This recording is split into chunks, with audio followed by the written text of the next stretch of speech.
Chainsaw Man Part 2 is here, and as a huge Chainsaw Man fan and enthusiast, I really do feel honored and privileged to break down and analyze Part 2 weekly as it airs, and in tip-top form. Fujimoto really excels in this opening chapter of what made Chainsaw Man Part 1 so fantastic, with its comedy, absurdness, but on a deeper level, analyzing the human psyche within ourselves, which I'm sure we'll examine more with our new character introduction of Asa Mitaka, which we'll get into momentarily. Now, many of you, like myself, was wondering where's Denji, where's Chainsaw Man, and how he would be introduced in Part 2. And although we didn't get to see him in this chapter, what was addressed and implied was the notoriety and fame Denji as Chainsaw Man has amassed through the public perception following the events of Part 1. How much time has passed is uncertain. In any case, enough time has passed since Part 1 because we see the class president eating a Chainsaw Man curry bun. So obviously there's some Chainsaw Man branded endorsements out there, merchandise, and we even see flyers and posters of Chainsaw Man themed parties and so forth. However, the standout and focal point character everyone is gushing over about in this latest chapter of Chainsaw Man is that of Mitaka Asa. Now, sadly for Asa, her parents have been killed by devils, so her relationship with devils in general isn't exactly the greatest, which we see here when her classmates meet Bucky, a headless chicken devil the classmates are tasked to kill and consume to understand how precious life is. Over the course of these 3 months, however, the classmates learn to appreciate and befriend Bucky, ultimately deciding not to kill the devil. Now you see,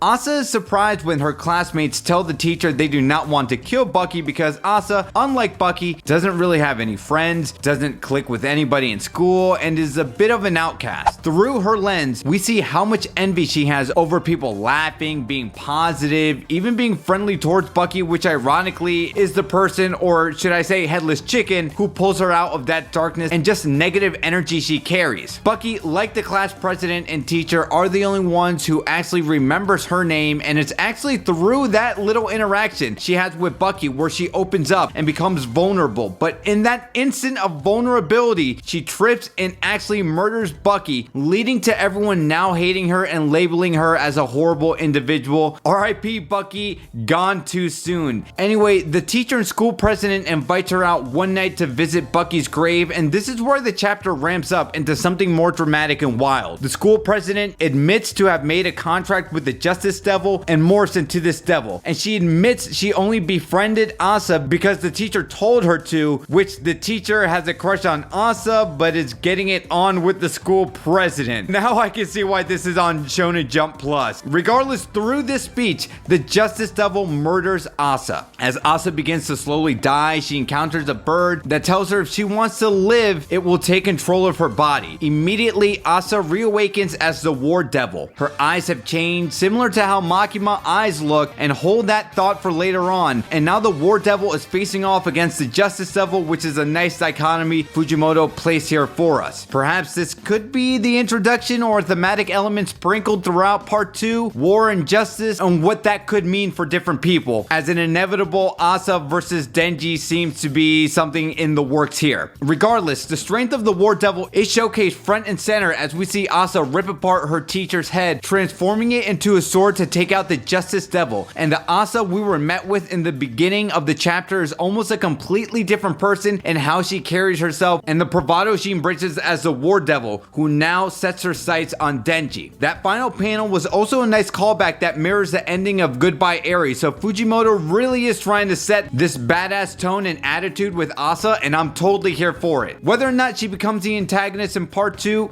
this much can be said. Much like Makima, I know she will be a character people will latch on to. The artwork for Asa is already beloved by the Chainsaw Man community. Interestingly enough, this chapter similarly plays out like the opening chapter of Chainsaw Man and what happens to Denji in it. First off, the title Dog and Chainsaw is befitting for Denji, much like the title Bird and War is befitting for Asa. Denji, through his relationship with Pochita, befriends and makes a contract to ultimately become Chainsaw Man, while in Asa's case, she makes a contract with a bird to become the War Devil. But I'm not too sure whether or not the War Devil did it as a kind gesture like Pochita did with Denji. The blueprint for both chapters play out alike as well. We are introduced to our main leads, we see through their perspective the life they want, the life they desire, the hardships both Denji and Asa endures on a daily basis. Both characters characters also get to experience a rebirth of sorts as well, dying to become their new personas, one as Chainsaw Man and the other as the War Devil. And although we can only speculate as of now what will go down between the two of them, I'm excited to see what class of ideals and morals Asa will throw Denji's way. I'm also really curious to see how much Denji has matured as a person as well following the events of part 1, if at all, and how Nayata will fit into this storm of chaos. In any event, Asa is the War Devil, and passionate Chainsaw Man fans are already speculating whether Asa could now be considered one of the 4 horsemen Makima was referring to, with the other 2 to 3 horsemen being revealed later, also known as the Hunger or Famine Devil and the Death Devil, which you think would be considered a primordial devil. But what do you guys think?